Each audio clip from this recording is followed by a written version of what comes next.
The content you're about to enjoy comes from the archives of The Best You. We're devoted to the very best in personal development, with a platform and resources dedicated to inspiring and changing people's lives. At The Best You, we work with the world's leading writers and trainers on the evolution of the self, and people whose journeys have been affected by their work and words. These Best You EXPO talks are recorded in front of a live audience in a live event. We highly recommend that you focus on the message. As they say, what you focus on expands. Enjoy. Nia Peeples. Nia is an actress, singer, dancer, best known for her hit records in the late 1980s and her roles in the hit TV series Fame, Walker's Texas Ranger, and Pretty Little Liars. After more than 30 years in the entertainment industry, Peeples took a change of direction to pursue a journey of listening to her heart, discovering her deepest desires, born of love and truth. Today, People's priority is simply flowing love in her own unique way, living it out loud and standing in integrity and in alignment with it. She empowers others to do the same through speaking engagements and teaching performing arts masterclasses. Nia spoke at the Best You EXPO, and the title of her talk was Desire and Your Destiny. She believes that you're surrounded by tools to make you the best you, to help you contribute to the world. But you must never lose sight of what is deep within us, because you are divinely unique. Being a former TV and music star, Nia Peeples explores the need to answer the call inside yourself, because your happiness cannot be defined by anyone else's standards. Enjoy this lovely talk from this beautiful soul. All the best.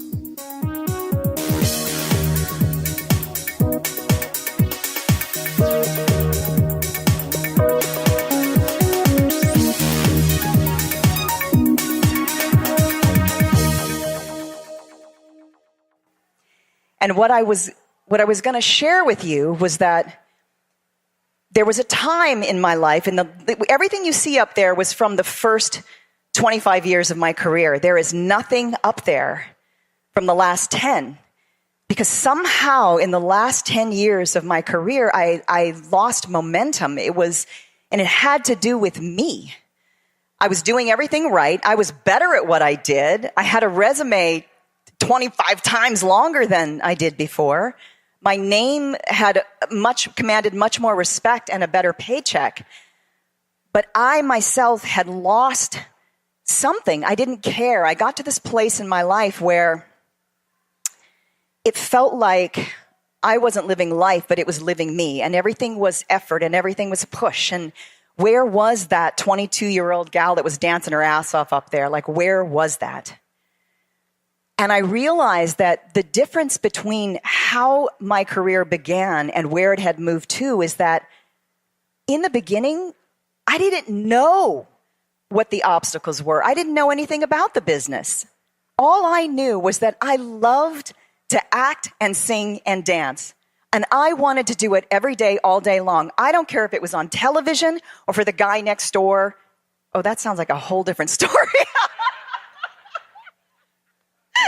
Okay, at Disneyland or in any kind of a stage, it didn't matter. It was just who I was. I loved music and I loved dance, and that's what propelled me forward. And because of that connection to who I was and my willingness to just do it and not have to qualify it by, oh, am I making this amount of money? Or, I can do this because it's connected to a nonprofit organization, so I give myself permission to do that. No, it was just, this is who I am, and this is what I love. And the simplicity of that drove me. I shot out into the entertainment world like I was being shot out of a cannon. There was so much momentum. And it was really important for me to go back in those last 10 years and really look at it. So what I was going to share with you also was that because things had gotten to a place where I felt like everything was just work and work wasn't fun anymore, but somehow I was showing up and strategically doing things that my managers and my agents said I needed to do. Everything was strategy. Here's the next show you need to be on. Here's the next thing you need to be doing. Okay, well, I'm really good at it. I've been doing it for 25 years. I know how to do this. but it was lacking momentum because it was disconnected to who I was. And I was going to share with you that about 2.5 years ago, I couldn't take it anymore. And I realized that I could not answer the question, what do you want? Like, what do you want from deep down inside? What do you want? I couldn't answer that question. So when my youngest child went off to college, about 2.5 years ago, I left my husband. That's not a sad thing. That was a good thing because it wasn't a right thing. And I sold almost everything I had and just started walking. I had no agenda. I wasn't looking for anything. I just had to stop the madness. I wanted to hear that voice inside, that thing that was calling me, that thing that said, hey, let's dance. I wanted to hear what that voice was again because it is my compass. It is what drove me. It carried the energy that creates worlds behind it. There was no figuring anything out. It was just a place of being. And I had lost that voice. So I just sold everything and I went on walkabout. And what I wanted to share with you was that walkabout took me to all over the world. It took me to the beaches of Suva, to the hills of Bosnia and Israel, and the mountains of Peru. And it took me to Nashville. I never knew why in the moment. I just knew, I want to go there. Okay. And I never knew until I was there why. And every time I landed in that place, when I followed that line of inspiration in that moment, it brought me something profound. And during that trip, what I wanted to share with you is that it set me down through coincidence, not through me seeking. I landed in front of shaman and priests and monks and Kabbalah masters and scientists, all talking about the same thing. Every single one of them had one thing in common, one thread that tied their message together, and it was that everything comes back to the heart, not the head. And there are 2 quotes that sort of summarized the specifics up for me. And the first one is this: alive within the energy field of every single one of you is a light so abundant, so overwhelmingly alive that to touch upon it would heal your longing hearts. And the other thread was the soul speaks through the heart, and its language is deep, driving desire. It's deep, driving desire. It's deep, driving desire. That's what it was at the beginning of my career. That was the thing that set me on fire. That's what it was. And I was going to ask you, do you have any idea what that is? Do you know the difference between what you want and what you deeply desire? Do you know the difference in the feeling place of that? Because it is a feeling, it is not a thought. Do you know that it's the difference between, I want to get the lawn mowed today and I want to plant a garden? It's the difference between, I want to start this business because the market is lacking it and I think we can make a lot of money, and I want to open a coffee shop because I love coffee and the community could use it right here. And that way I'm creating a gathering space, and I love decorating spaces like this. Those are 2 entirely different things. Do you know the difference between the feeling of wanting and deep driving desire? I wanted to ask you that. And then I was going to share with you that this journey brought me up to the Heart Math Institute up in Santa Cruz Mountains. Anybody familiar with the Heart Math Institute? The Heart Math Institute is the institute that has for decades studied the science behind why the heart matters, why how you feel matters.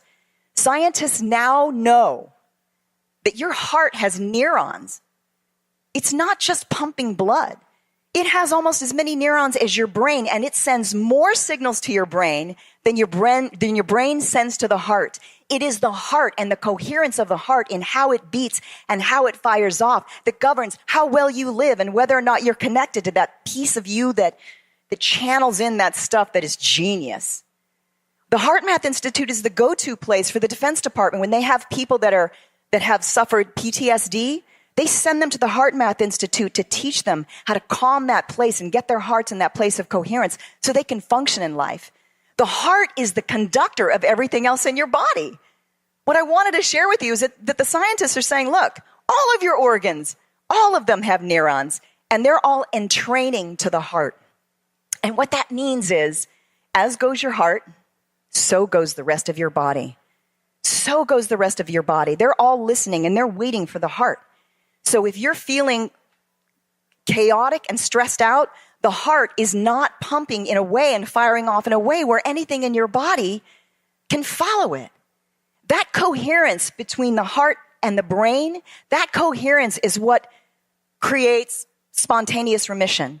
That is what the placebo effect is. When someone gives you a sugar pill and you're sick and you think, this is real, and you relax, your heart takes over and your body lines up and it cures itself. That place of heart-brain coherence, that's the place that high-level athletes get into when you hear them talk about being in the zone. And those baseball players see that ball coming at 90 miles an hour and they can see the threads on the ball. That is when your heart and brain are in coherence. The greatest musicians in the world, the greatest artists in the world, they get in that space. They're in heart-brain coherence and they're firing off genius. That's where your genius lies. Because the soul speaks through the heart and its language is deep driving desire. Having promoted more than 600 speakers and more than 65,000 people attend my seminars and courses and workshops and expos, having read so many books and attended so many courses, I really realized that the basics of personal, professional growth is based on the power of the question. Asking yourself empowering questions. Read my new book, The Question, Find Your True Purpose. It's based on my work, 30 years of entrepreneurship, all the experiences that I have, my manifesto, and what's really important. So for more information, go to www.thequestion.co. And I wanted to share with you that cutting edge marketing knows this as well. That on my journey, I happened to drop into the presence of one of the top marketers in the world. His name is Afdal Aziz, and he wrote a book called Good is the New Cool. Good is the New Cool. That's what it is. And Forbes magazine loves Afdal. And what Afdal was telling me is that even the largest brands in the world, like Coca-Cola and Procter & Gamble, they know that if they are not able to dig down deep and understand what it is that makes them tick beyond money, why they were created to begin with, what is that sole purpose that they started their company and wanted to share this product that they have beyond making money, they will be gone in 15 years. They will be gone in 15 years because the millennials, who represent 2.4 trillion people and everyone following them, they're not going to put up with it anymore. If you're not attached to your higher purpose, they'll switch brands. This is the cutting edge market. And in fact, when I was speaking with him, he was driving to CAA. Do you guys know what CAA is? Yeah, okay, so it's the agency that is the top agency for the biggest stars in the world. And they had hired him to come in and explain to them what their largest clients needed to do in order to get those big contracts. And basically what he told them, they need to get in touch with what it is that drives them in life beyond their next project and more money in their next contract. They need to know what their driving purpose is in life as a person and be able to articulate if they're going to land one of these big contracts. They need to listen to their deep driving desire and be able to define it and articulate it, because the soul speaks through the heart and its language is deep driving desire. That's what I wanted to share with you. I was going to tell you that. I kind of did tell you that, didn't I? But when I was preparing for this and really kind of leaning into what I felt like the message was that I could share from a place of truth, I realized that it wasn't enough to tell you that the soul speaks through the heart and its language is deep driving desire. It wasn't enough for me to tell you that you need to tune in to the heart, not the brain, because you have to be willing to listen to that call. And you have to be willing to move from the place of the heart. You have to be willing to stand in the truth of who you are and let go of the stories that you tell about who you are. And that takes living from the place of a radical heart, not just goodness. I mean a radical heart. It takes a radical heart to be able to let go of what people tell you you are, to let go of the roles that have defined you in the past and cut it free and stand still and listen to what it is that's really driving you. What do you want from that place of deep driving desire? It takes courage to stop functioning from a place of lack. Like, oh, if I have this, then you can't. Or if you get this, then I don't. And if I win, you have to lose. Or if you win, I have to lose. It is not lack and fear. It takes a radical heart to stand in the place of this is who I am and allow every step you take to come from that place so that every word that comes through your mouth first passes through the heart and every step you take follows that trajectory. And it takes coming from a radical heart to have the courage to stand in what you know is the truth and let the chips fall where they may. It takes a radical heart. Radical. Because the word radical today means 180 degrees from where you are. It means extreme. And we need to go 180 degrees from where we are. Just look at our politics. Look at what's happening in our country. It's me against you. A radical heart, because the true definition of the word radical, the word radical, in truth, means a return to one's root or nature. It is our very nature to function from the place of the heart, not the head. It is our very nature to function with this radical heart and stand up and be completely who we are and allow things to unfold from that space. You have something unique to add to this world, and it's not going to be by recreating what you did in the past. If you're functioning from what you know, then you're just recreating, you're just mixing it all up a little bit and moving forward based upon your past. It takes a radical heart to stand in the truth of who you are and lean into the unknown and watch what happens. Because you are calling the most magnificent things in your lives to you by standing there. Without doing that, you are recreating everything from the past. You know, recently I was reading a book, and it's about the ascended masters of the divine feminine. And I have found out in my 50s that I'm a little bit of a hippie. So I get it, and that's okay. I'm not embarrassed about that. But in it, there was a quote from one of the ascended masters, and what she said was, I am a natural spiritual revolutionary longing to serve my divine purpose. And I fell on my knees and I started crying because I got it.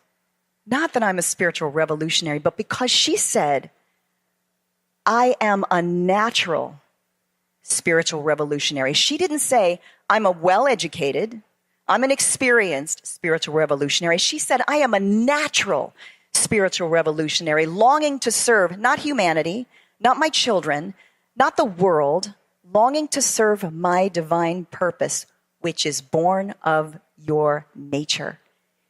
Each one of us comes into this world with this unique nature. And all we really want to do is serve the purpose that comes forth from that state of being, not doing, from the state of being. And it's unique unto you. And by standing in that place, that is how you are contributing to the world to have the greatest impact that only you can have. You are the only one who can do that. But you have to stand in the fullness of who you are and realize that when you stop trying to make this person okay and trying to negotiate that and trying to make sure you're lining yourself up properly to hit the right thing. Did I say the right thing? Am I wearing the right clothes? Instead of being concerned and manipulating things for the outcome that you think is the best, whatever outcome you think is the best is limited compared to what's out there. When you stand completely in the fullness of who you are, and when you stand in that truth, what you have to understand is you are giving other people permission to do the same. No matter what they're asking of you, when you stand in it, they're being called to stand in theirs. There's no messing around. During those last 10 years, of my career when I look back at it. What I realized is that I'm still that 22-year-old dancing her ass off on stage. I'll do it every day, all day long. And I'm still the 40-year-old who was running up the walls and doing backflips. I'm still that person. But somewhere along the line, I had stopped listening. And what I didn't know was that I had expanded beyond everything I already was. And my soul was calling me to stretch out and become more. Not more to you, but more of me. I felt like I had more to give the world. Not more by your measurement, but there was more of me. I had become more. And I wanted to express that. But because I had stopped listening, and part of the reason I stopped listening is because I had my life down. I knew how to call my agent. I knew how to call my manager. I knew what the steps were. I knew what pilot season was. I knew how to get the next series. It wasn't enough because my soul was calling me to expand, but I wasn't listening. When I will tell you this, that when I stopped all the craziness, and that's the first piece of it, you don't have to know what the answer is. You can begin by knowing what the lies are. That's how I did it. Like, I didn't know the truth, but I knew what the lies were, and just stop the lies, stop pushing, and listen. And the voice begins to unfold from that space. And when I did, what came forth from me is of the greatest delight that I had not felt in a decade. And it flowed out of me and onto the page in 3 hours. Within 3 days, I had an illustrator. Within 3 months, I had a book. And it was nothing I ever could have imagined. And it delights me to this day. And I would be really honored to be able to share that with you now. Is that okay? I mean, it's not dancing and it's not all that, but is it okay? I want you to see where it kind of went to. Okay. So I'm going to ask you, first of all, I want to say thank you for sharing this space with me. It's really been an amazing journey. And for me to be here with you, there are no mistakes. I am here with you now because I am giving and I am receiving, and so are you. And I so appreciate this right here and right now. And I'm honored to share this with you. And I want you to just sit and open your heart and have no expectations and allow yourself to receive what you're going to see right now and what you're going to hear. And I'll leave you with this. Alive within the energy field of every single one of you is a light so abundant, so overwhelmingly alive, that to touch upon it would heal your longing hearts. You get to watch this now, and I'm going to hang out. I was going to leave the stage, but I think I'm going to sit and watch it too, and then I'll be back in the VIP area because I would love to continue the conversation with anybody that wants to. Patrick! If you're interested in speaking, exhibiting, or getting involved in the largest personal development expos in the world, contact us today at www.thebestyouexpo.com or send us an email to info@thebestyou.co. Once there was a little apple tree. She was an apple tree who lived happily in a little box in a little store. One day, a young man who dreamed of being a farmer fell in love with the little apple tree. He loved her so much that he bought her and decided to start an apple farm. Excited to be the best farmer he could be, he promised to keep her safe and sound and to give her everything she ever dreamed of. The little apple tree loved him for that and promised to give him the best apples she could possibly make.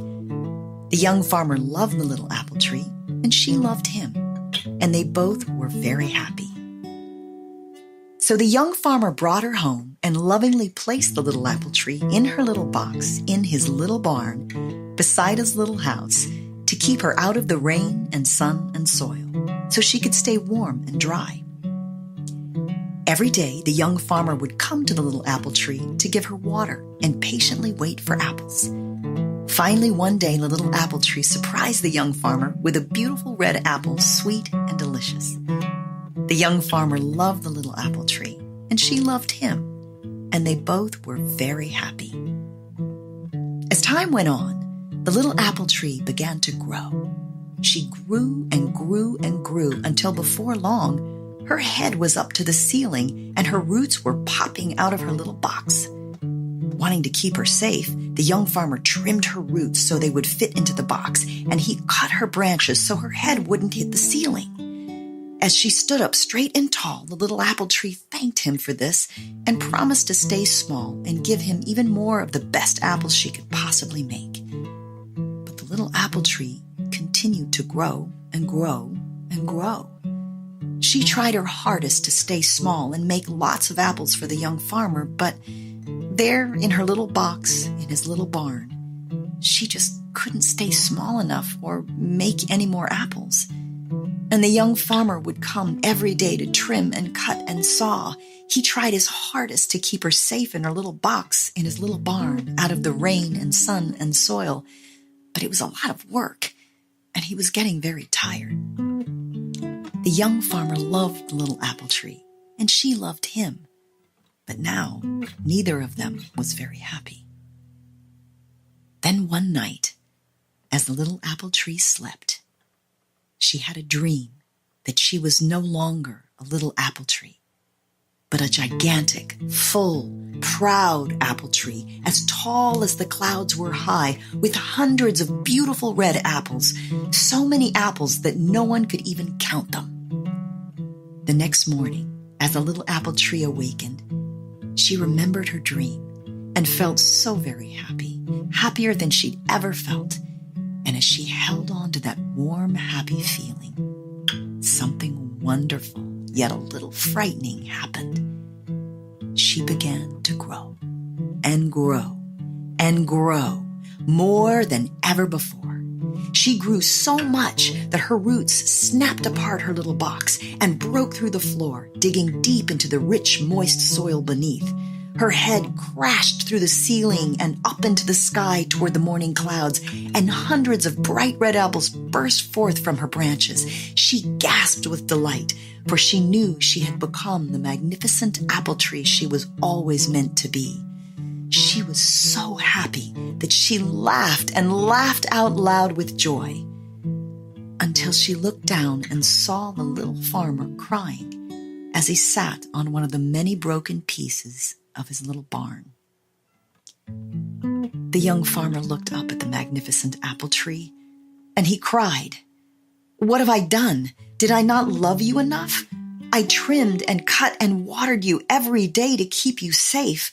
Why have you torn down my little barn and grown so tall I cannot take care of you anymore?" At first, the magnificent apple tree felt bad. Then she explained to the young farmer that she loved him for taking care of her, but an apple tree cannot live inside a barn. An apple tree needs the rain and the sun and the soil to become all it was meant to be. But the young farmer was so hurt and unhappy that he stormed back to his little house and cried and cried and cried. Then that night, as the young farmer slept, he dreamed that his magnificent apple tree, outside in the rain and sun and soil, became many little apple trees. And those little apple trees became many more magnificent apple trees. And soon he had an apple farm with apples as far as the eye could see. The next morning, as the young farmer awakened, he remembered his dream and felt so very happy, happier than he'd ever felt. And as he held on to that warm, happy feeling, something wonderful, yet a little frightening happened. He marched outside and began to tear down the rest of his little barn and plow the field to make space for more apple trees to be planted. It was hard work, harder than trimming and cutting and sawing to keep the little apple tree inside her little box inside the barn. But he gasped with delight, for he knew he could become the magnificent farmer he was always meant to be. And as he worked, he laughed out loud with joy and looked up at the magnificent apple tree and shouted, "Thank you! Thank you for being the magnificent apple tree you were always meant to be, for you have taught me how to become the magnificent farmer I was always meant to be." The magnificent farmer loved the magnificent apple tree, and she loved him. And they both were very, very happy.